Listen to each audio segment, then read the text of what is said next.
सब कुछ लुटा के होश में आए तो क्या हुआ। अब बर्बाद तो मणिपुर में कर ही दिया उन्होंने। सही टाइम पर कांग्रेस पार्टी जब उनको हटाने के लिए कह रही थी तो हटाया तो नहीं। मणिपुर का जो सामाजिक समीकरण था उसको बर्बाद कर दिया और हमेशा के लिए दो कम्युनिटीज के अंदर एक खाई पैदा कर दी। वैसे भी इलीगल सरकार थी और चलना नहीं चाहिए था और इलीगली चलाया गया।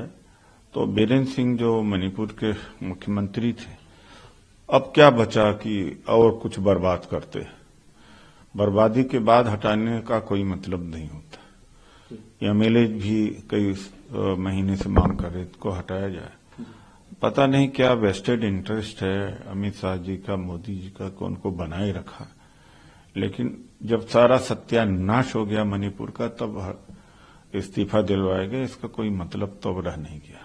हमने इसमें संसद में भी तमाम बीजेपी ने आरोप लगाया कि कांग्रेस ने पूरा हंगामा कई सत्र में भी चीजें देखने को मिली। क्या मानवता के लिए और बात में कांग्रेस नहीं उठाएगी और लोगों की जान माल की रक्षा कांग्रेस नहीं करेगी तो कांग्रेस विपक्ष में है क्यों भाई।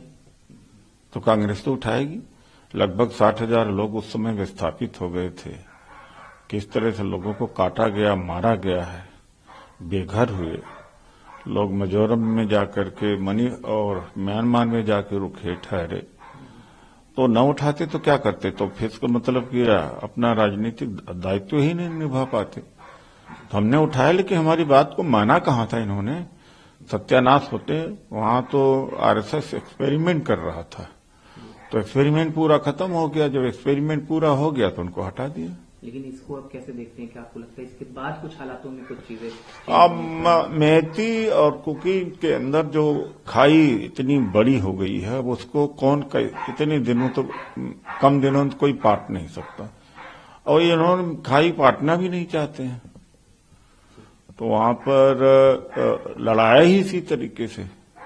तो पहले मध्य प्रदेश प्रयोगशाला था, फिर गुजरात प्रयोगशाला हुआ, अब मणिपुर में नॉर्थ ईस्ट में प्रयोगशाला है। जहां प्रयोगशाला है वहां पर क्या मतलब होता है इनको कि दोनों कम्युनिटीज के बीच में समन्वय बनाया जाए या एमिकेबल एटमॉस्फेयर रहे। वो तो चाहते हैं कि दोनों के बीच दूरी रहे। इतने लोगों की हत्याओं के बाद, पूरे प्रदेश को जलाकर खाक करने के बाद, प्रदेश के अंदर दो समुदाय के बीच में इतनी गहरी खाई खोदने के बाद आज इस्तीफा दे रहे हैं। केंद्र सरकार को चाहिए कि सीधे दखल दे और वहाँ के हालात को सामान्य करे। वहाँ दोनों समुदाय के बीच में केंद्र सरकार को ब्रिज का काम करना चाहिए और लोगों के अंदर मोहब्बत प्यार कायम कर करके वहाँ शांति होनी चाहिए। चारों तरफ यही बात चल रही है कि इतने देर बाद। हाँ, मतलब आप इंतहा है ये। मतलब ये मैं कहूँगा जुल्म है ये जुल्म की इंतहा है। कितने लोगों की मौत का जिम्मेदार कौन होगा?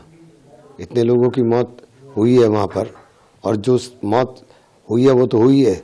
जो आपस में दो समुदाय के बीच में खाई खुद गई है, कंप्लीट डिवीजन हो गया है, वो बहुत ही दुखद है। कैसे देखते हैं बाकी? बहुत दुखद है। अब इसके ऊपर काम करना चाहिए। केंद्र सरकार को चाहिए जिम्मेदारी के साथ इसके अंदर आगे बढ़ कर के वहाँ माहौल शांति का माहौल पैदा करे, आपस में लोगों के अंदर भाईचारा और प्यार मोहब्बत कायम करे। 2 साल से ऊपर मणिपुर जातीय हिंसा में जल रहा था और मणिपुर के मुख्यमंत्री बांसुरी बजा रहे थे। नैतिकता, शुचिता को ताक पर रख दिया गया था मणिपुर के मुख्यमंत्री के द्वारा और पूरी भारतीय जनता पार्टी के द्वारा। और आज उनकी नैतिकता जागी, आज उनकी शुचिता जागी, आज वो इस्तीफा दिए। 2 साल जो मणिपुर में जातीय संघर्ष उन्होंने करवाया है, मणिपुर को 2 साल तक जलने दिया है, उसका पाप आज एक दिन के इस्तीफे से धोया नहीं जा सकता। वो इस्तीफा दे करके अगर ये पाप अपना धोना चाहते हैं तो उनका पाप नहीं धुलेगा।